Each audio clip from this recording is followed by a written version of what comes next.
Alright, today we're going to continue our discussion for the evidence of the existence of God, and today we're primarily going to focus on the moral argument for the existence of God. And in the past we talked about the kalam argument, that's the first cause argument, saying that there had to be an eternal being to cause the first effect, and then we talked about the teleological argument. The teleological argument says that this first being had to be intelligent, had to have some kind of intelligence to create everything, to give it this design that it has right now so that it could sustain life and stuff like that. So we say that there's a lot of design that happens within nature.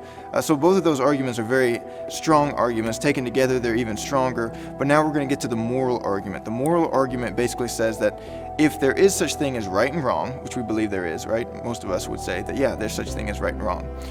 If we believe there is such thing as right and wrong, then we have to believe that there was something that created us with a purpose. Because in order for something to do what's right, it has to be following a specific purpose. In order for something to do what's wrong, it has to be going against its specific purpose. So then the question becomes, what about morals? Moral right and wrong. Well, again, if you take God out of the equation and you say that there is no God, that nothing created us with a purpose, we're just accidents, then what can we do to go against a purpose that doesn't exist? Well, nothing. If we have no purpose, then there's nothing we can do to go against that purpose, because there is no purpose. So therefore, there is no such thing as right and wrong, if you think of it that way. But if you believe that there is a God that created you with a purpose, then there is such thing that's going against that purpose. And if you go against that purpose, that's wrong. If you follow that purpose, it's right. So that's where we get this concept of right and wrong. Without a God, without a creator, without a divine being that created everything with a purpose, we would say that there is no such thing as right and wrong. For example, to kind of give you an analogy, let's say I have a light switch. Well, what is a light switch supposed to do? What's its purpose? The designer designed it for the sake of turning on a light. So when I flip a light switch, the designer designed it in a way to where it'll turn on the light. Now, if it does that, then I say it's following its purpose, it's doing the right thing. But if it doesn't do that, then I say something's wrong with it. It's not doing this purpose. Let's say I flip it and the light doesn't turn on. Well, I'd say something's wrong. Why? Because it's not following its purpose. If it does it right, then I would say something's right. Because it's following its purpose. Let's say I flip on the light switch and then the water starts running. All right, that's not supposed to happen. That's not the function. That's not the design. That's not the purpose of the light switch. So we'd say that something's going wrong, right? If you're flipping on the light switch and you see water spewing everywhere, something went wrong. That's not how it's supposed to function. So in the same way, when we have a purpose, it gives us this sense of right and wrong. But if we have no purpose, if we're just accidents on this earth, then there is no such thing as right and wrong. So then the question becomes, why do we have morals? Why do we build laws? Why is murder wrong? Why is rape wrong? Why is lying wrong? Why is stealing wrong?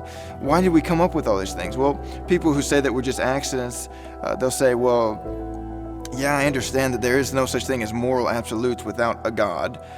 So why do we have these things? Why do we feel as though murder is wrong? Well, maybe it's a survival instinct. So our minds just kind of make up this concept that there is such thing as right and wrong because our minds are trying to survive. But that still doesn't make sense for a lot of the things that we do, a lot of the things that we say are wrong, such as lying, right?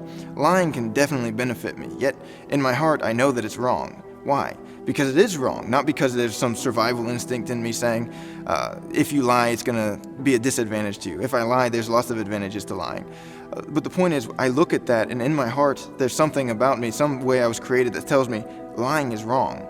So the point is, with God, that makes sense. Okay, if there is a God out there that created us with a purpose, then it makes sense that there is such thing as right and wrong. Because if he created us with a purpose, to go against that purpose is wrong, to go for that purpose is right. And I talked about in a previous video, I think it was what is evil? I don't remember the actual title, but it was something about evil, trying to define what is right and wrong. And I talked about relativism, how we think that we define it ourselves, saying that, yeah, maybe murder's wrong for you, but it's not wrong for me, things like that. And that's not true. We don't define that. What defines right and wrong is if it's going against the purpose that we were created for, right? Just like that light switch. If the light switch isn't working, I say something's wrong. So in much the same way, when we do something that God purposed for us not to do, then we're doing something that's wrong. So the moral argument is really strong because if there is such thing as morals, if there is such thing as right and wrong, then obviously there had to be something that created us with a purpose. We don't get to determine what is right and wrong morally. Morally, that's up to what God says, what God purposed for us to do. If he says don't rape, to rape is to go against what he said, and therefore it is wrong because it goes against what he purposed for us. If he says don't lie, if we lie, then it goes against what he purposed for us. So each of these things are considered wrong because they go against his purpose. But if there is no God, then there is no purpose, and there is no such thing as right and wrong. The world would be chaotic, but yet we have laws. We have prisons for those who break these laws. But how can we have these laws? How can we have these prisons? How can we punish someone for doing something that isn't wrong? Because if there isn't a God, then nothing is wrong. You can go out and murder and rape and kill and all these different things. You could say that's not wrong because I'm not breaking any purpose. But we do believe there is a purpose, right? We do believe that there is such thing as right and wrong, and we do that because we believe that there is purpose. Therefore, that we believe that there is a God. Even if you're atheist, you have to come up with this idea: what is your purpose in life, and who determines what your purpose is? I've heard people say we can come up with our own purpose.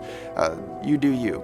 But the point is, if God does exist, then it makes sense why there would be such things as right and wrong. If God doesn't exist, then it doesn't make sense why there are things like right and wrong.